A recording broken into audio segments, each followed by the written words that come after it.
Bonjour mesdames et messieurs et bienvenue à Perspective, je suis votre animateur Francis Denis. Hier au Vatican, le pape François présidait la récitation de la prière de l'Angélus. Dans son allocution précédant la traditionnelle prière mariale, le souverain pontife est revenu sur le discours sur la montagne de l'Évangile de Matthieu, en exhortant tous les catholiques à être véritablement le sel et la lumière du monde. Soulignant l'importance de laisser transparaître dans notre vie quotidienne cette réalité nouvelle reçue au baptême, François a souhaité que soient rejetés tous les germes polluants de l'égoïsme, de l'envie et de la médisance. En conclusion, il a demandé de prier spécialement pour les enfants qui sont en danger d'être avortés, comme aussi pour les personnes qui sont en fin de vie, avant de prier pour tous ceux qui s'engagent à faire avancer la culture de la vie comme réponse à la logique de la mise à l'écart et de la baisse démographique. Écoutez.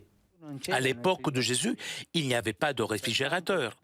Par conséquent, la mission des chrétiens dans la société est celle de donner saveur à la vie avec la foi et l'amour du Christ, cet amour qu'il nous a donné, et en même temps de garder éloignés tous les germes polluants de l'égoïsme, de l'envie, de la calomnie et ainsi de suite.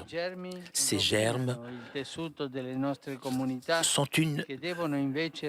un fléau pour nos communautés qui, en revanche, devraient être plutôt comme lieu d'accueil, de solidarité et de réconciliation.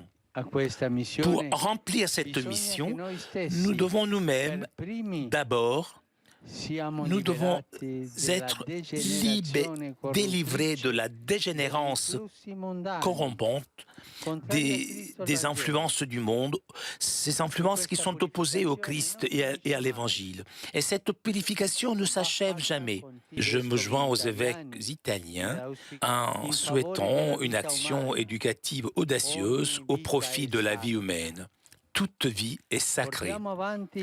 Faisons avancer la culture de la vie en réponse à la logique du déchet, du rejet et de déclin de la population démographique.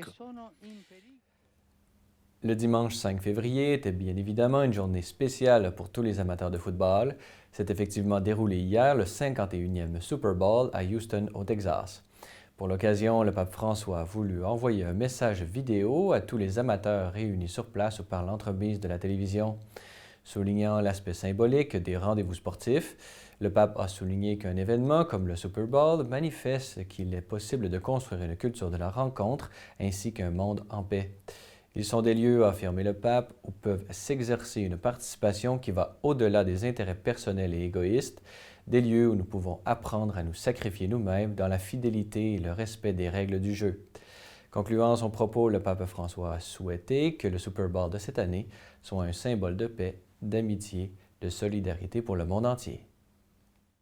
Ce matin, le pape François célébrait la messe en la chapelle de la Maison Sainte-Marthe. Dans son homélie, le souverain pontife a offert un commentaire du psaume 103 en soulignant l'œuvre de recréation effectuée par l'incarnation du Fils éternel du Père. Dieu a créé le monde pour partager sa plénitude et le Fils l'a réorganisé en faisant du beau avec le laid, de la vérité avec l'erreur, du bon avec le mauvais. Le pape a ensuite poursuivi en manifestant la nouvelle liberté que nous donne cette recréation de Dieu dans le Fils. Le don se reçoit seulement dans la liberté, et ces docteurs de la loi rigide avaient peur de la liberté que Dieu nous donne. Ils avaient peur de l'amour, et c'est pour cela qu'ils voulaient tuer Jésus. Au contraire, le chrétien est non pas esclave du devoir, mais de l'amour. Comment je reçois la rédemption, s'est-il demandé, le pardon que Dieu m'a donné, le fait de me faire fils avec son Fils, avec amour, avec tendresse, avec liberté. Est-ce que je me cache dans la rigidité des commandements fermés, ou est-ce que j'ouvre mon cœur à la joie qui rend libre?